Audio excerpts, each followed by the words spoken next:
বিভিন্ন ভুয়া কোম্পানি তৈরি করে যারা মানুষকে সাথে প্রতারণা করে বিদেশে নেয় তাদের বিরুদ্ধে কোনো ব্যবস্থা নেওয়া হবে কিনা। কাজ দিতে পারবে না 10 জনকে, লোক নিয়ে যাচ্ছে 100।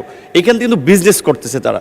সো এখন ওইখানে যখন একটা ডিমান্ড লেটার ওখানকার দূতাবাস কর্তৃক সত্যায়িত এখানে জমা দেয়, তখন কিন্তু আমরা এটা ধরে নেই যে ওখানকার এমবাসি যাচাই বাছাই করেছে। মাননীয় স্পিকার, প্রবাসীরা আমাদের রেমিটেন্স যোদ্ধা, তারাই আমাদের অর্থনীতিকে সচল রেখেছে। কিন্তু আমরা বিভিন্ন নিউজে প্রতিনিয়ত দেখতে পাই প্রবাসীদের নিঃস্ব হওয়ার ঘটনা। আমি কিছুদিন আগে সৌদি আরব গিয়েছিলাম, সেখানে প্রবাসী শ্রমিকদের সাথে কথা হয়েছে। সেই জায়গায় প্রবাসীদেরকে নেয়ার জন্যে বিভিন্ন ভুয়া কোম্পানি তৈরি করা হয় এবং ভুয়া কোম্পানি থেকে যাদের কোনো অফিস থাকে না, কোনো নির্দিষ্ট ঠিকানা থাকে না, শুধুমাত্র কাগজে কলমে তাদের ঠিকানা থাকে, সেই ঠিকানা অনুযায়ী সেই কোম্পানির নামে বিভিন্ন চাহিদাপত্র তৈরি করে সরকারের কাছ থেকে অনুমোদন নিয়ে বাংলাদেশ থেকে শত শত শ্রমিকদেরকে সেখানে পাঠানো হয়।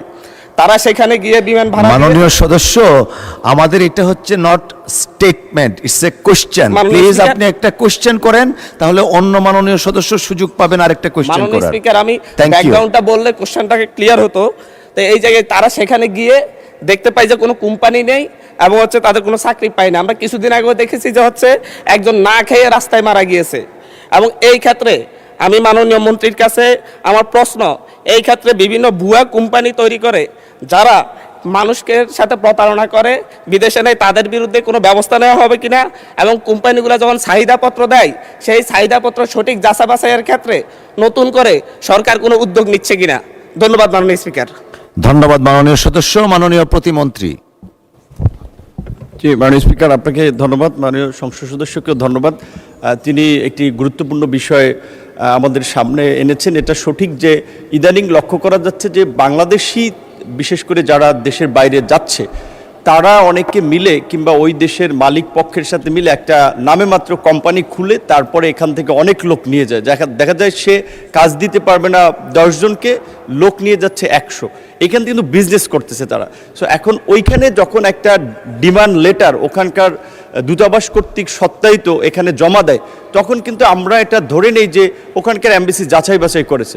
তো আমাদের যেটা একটু গ্যাপ আছে, আমি মনে করি আমাদের ওখানকার যারা দূতাবাস বিশেষ করে ওই দেশগুলোতে আছেন তাদের আরেকটু কঠোর নজরদারি, মনিটরিং এবং যাচাই বাছাই প্রয়োজন। এই বিষয়ে আমরা পররাষ্ট্র মন্ত্রণালয়ে যৌথভাবে কাজ করছি। আমাদের মন্ত্রণালয়ের অধীনে 27টি দেশে 30টি শ্রম কল্যাণ উইং রয়েছে।